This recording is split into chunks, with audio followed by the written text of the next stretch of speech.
Painted painless learning. હવે વાત કરીએ કે ભાઈ પેપર કેવા હશે સાહેબ. તમે અત્યારના વિદ્યાપત બેચ લોન્ચ કરી 261 જોરદાર રિસ્પોન્સ છે, જક્કાસ રિસ્પોન્સ છે, જબરદસ્ત રિસ્પોન્સ છે. હજી જેટલા જોડાણથી બધા એના મિત્રોને આપણી સાથે જોડે કે જેથી આમ મજો પડી જાય. તો શું કરવાનું છે? પેઇન્ટેડ એપ્લિકેશનની લિંક શેર કરવાની છે અને સાથે સાથે વિડીયો પણ શેર કરવાનો છે. જેટલા નવા લોકો આવ્યા છે એ લોકો પેઇન્ટેડ ડાઉનલોડ કરે અને અમારા સાથે જોડાય. અનિરુદ્ધ સાહેબ, તો આપણે પહેલા તમે સમજાવો અમને ઇંગ્લિશની. આ ધોરણ 9 ની પેપર સ્ટાઇલ છે કે ધોરણ 10 ની છે સાહેબ? સરજી, આ પેપર સ્ટાઇલ છે ને એ છે ધોરણ 9 ની પ્રથમ પરીક્ષા માટેની. અંગ્રેજીની આપણે ડિસ્કશન કરીએ દોસ્તો, એક પછી એક દર સેક્શનમાં તમારે કયો અવાજ નહીં આવતો હોય. આ ધોરણ 9 ની પેપર સ્ટાઇલ છે. દરેક સેક્શનમાં કયો પ્રશ્ન છે પૂછાય છે, કેટલા માર્કનો પૂછાય છે, એની આપણે ડિસ્કશન કરવાનું ચાલુ કરી દઈએ ભાઈ. સમય કાંઈ બગાડવાનો થતો નથી. સૌથી પહેલો પ્રશ્ન, તમે પ્રથમ પરીક્ષાનો અંગ્રેજીનો પેપર ધોરણ 9 વાળા વિદ્યાર્થી મિત્રો હાથમાં આવશે ને એટલે સેક્શન એની અંદર 2 પ્રશ્નો હોય આ લોકોને સાહેબ. પહેલો પ્રશ્ન, રીડ ધ એક્સટ્રેક્ટ્સ અથવા તો stanza and answer the question. 9 માર્કની અંદર સાહેબ આ લોકોને પોયમના ક્વેશ્ચન આન્સર પૂછાય. એટલે સેક્શન એ જેવું શરૂ થાય એટલે તરત સામે પોયમ હશે 9મા વાળાને. એમ સામે યુનિટનો પેરેગ્રાફ હશે. યુનિટના પેરેગ્રાફ 2 સોલ્વ કરશો, પછી એક સ્ટાન્ઝા એટલે કે પોયમનો પેરેગ્રાફ હશે. સમજાય? ખ્યાલ આવે છે? એટલે 9 માર્કની અંદર ટૂંકમાં પેરેગ્રાફ ઈ કમ્પ્લીટ કરે એટલે use the set of words in your sentence અને એનું મિનિંગફુલી એક સેન્ટેન્સ બનાવવાનું. કહેવાનો મતલબ સર તમને તકલીફ પડે એવું મારે ન કરાય કે હા 2 શબ્દ આપેલા હોય અને એ 2 શબ્દની મદદથી આપણે એક સેન્ટેન્સ બનાવવાનું હોય. જેમ કે એક શબ્દ આપ્યો છે ભૂરો અને એક શબ્દ આપેલું છે સમોસું. સાહેબ વાક્ય બનાવવો જોઈએ. ભૂરો સમોસું ખાય છે, એનું અંગ્રેજી આપણે બનાવવાનું. તો ભૂરો ઇઝ ઈટિંગ સમોસા. 1 માર્ક આપ્યો સાહેબ. આવા 2 પ્રશ્ન પૂછાય, 2 વાક્ય બનાવવું એટલે તમને 2 માર્ક આપવાના.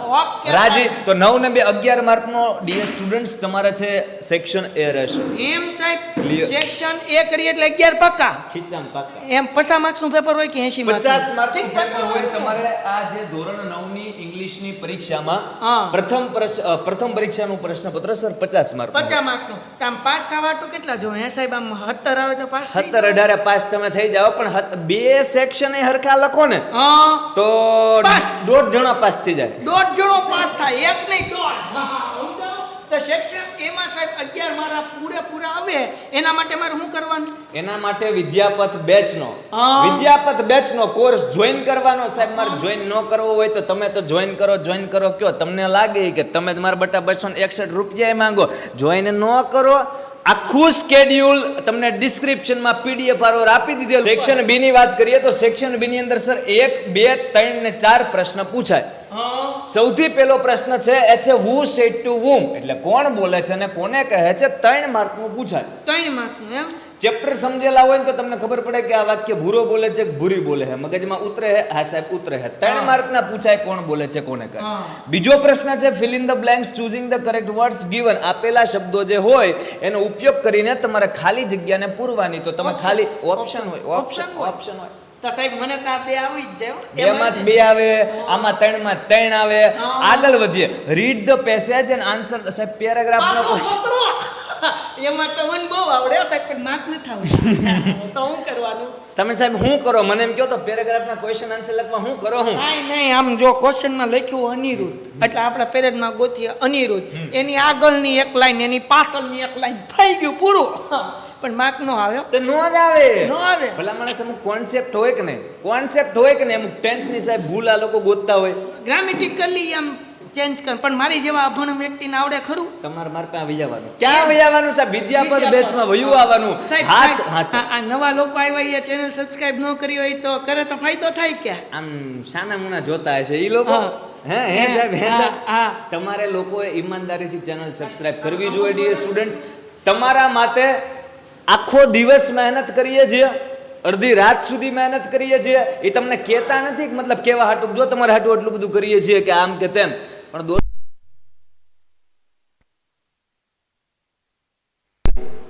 ઓકે આ કનેક્ટેડ છે અત્યારના ડન છે. પ્રથમ પરીક્ષાનું મહત્વ છે એટલું બધું છે કે જે આપણે સમજીએ છીએ. આપણે એટલે હું સમજુ છું, તમે સમજો છો કે વાર્ષિક પરીક્ષામાં આ રિઝલ્ટ છે મેટર કરશે. ખ્યાલ આવે છે? તો એના માટે મહેનત કરવાની છે. જેટલી અહીંયાથી થાય છે ને સાહેબ એટલી તમારે કરવાની છે. સો તમે આ ચેનલમાં જો નવા હોય અને તમને ન ખબર હોય કે શું મહેનત હાલી રહી છે ગુજરાતની અંદર, ચેનલ એકવાર સબસ્ક્રાઇબ કરો. સરજી ત્રીજો જે પ્રશ્ન આ લોકોને પૂછાય એ આપણે વાત કરી પેરેગ્રાફનો ક્વેશ્ચન આન્સર. ચોથો જે પ્રશ્ન છે very important, read the dialogue and answer the question. સાહેબ ઇન્ટરવ્યુ જેવું આપેલું હોય, બે જણા વાતો કરતા હોય, ભૂરો એક વાક્ય બોલે, ભૂરી બેન એનો જવાબ આપે, ભૂરો ભાઈ પાછો સવાલ પૂછે, ભૂરી બેન પાછો. આવા 7-8 વાક્ય આપેલા હોય ડાયલોગ ના. નીચે 3 પ્રશ્ન પૂછે કે ભૂરાએ ભૂરીને પૂછ્યું કે તે જમ્યું કે નહીં, તો ભૂરીએ શું જવાબ આપ્યો. તમને પેરેગ્રાફ માંથી ગોતીને ન આવડે જવાબ, સાહેબ આવડે ન આવડે. આવા ડાયલોગ આપેલા હોય એનો 3 માર્કના ક્વેશ્ચન આન્સર પૂછાય. તો સાહેબ સેક્શન બી ટોટલ કેટલા માર્ક્સ નો થયો? 3 ને 2 5 ને 4 9, 9 ને 3 12. એટલે ઓલો 11 અને આ 12 એટલે ટોટલ 11 ને 11 22 ને 23 માર્ક થઈ ગયા. સેક્શન એ અને સેક્શન બી કરે તો પાસ થવાનું તો કન્ફર્મ, 4-5 માર્ક ખાતામાં વધારશે. હા બરાબર. એટલે બાપુ તમે જો વિદ્યાપત બેચ ની અંદર જોડાયેલા રહ્યા તો 100% ફાયદો થશે. અને અમે ઈચ્છીએ છીએ કે ફટાફટ આગળ વધીએ કે જેથી કરીને 10મા ધોરણના વિદ્યાર્થીઓને કંટાળો ન આવે. સેક્શન સી સાહેબ, સેક્શન સી ની અંદર સર 3 પ્રશ્ન. સૌથી પહેલો read the data and answer the question. કહેવાનો મતલબ કાઈ પણ પ્રકારનો data, sale sale sale 50% off, સાડીનું ડિસ્કાઉન્ટ, આવો કોઈ એક કોષ્ટક ની અંદર ડેટા આપેલો.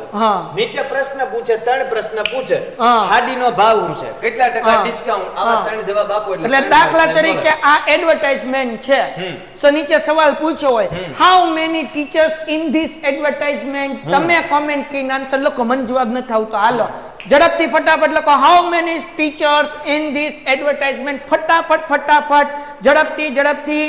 ઓકે હાલો આન્સર આવ્યો ઝડપથી. How many teachers in this advertisement. કેટલા ટીચર છે? બરાબર. આ તમારો 1 માર્ક્સ આવશે, હમણાં 3 સવાલ આવશે, 3 સવાલના 3 જવાબ આપો એટલે 3 માર્ક રોકડા થાય. ઓકે બીજો question, what is the name of this, શું કહેવાય કે batch. What is name of this batch. હાલો ઝડપથી તમે જવાબ આપો ફટાફટ. પ્રથમ પરીક્ષાની તૈયારી ચાલુ કરી દીધી છે બસ.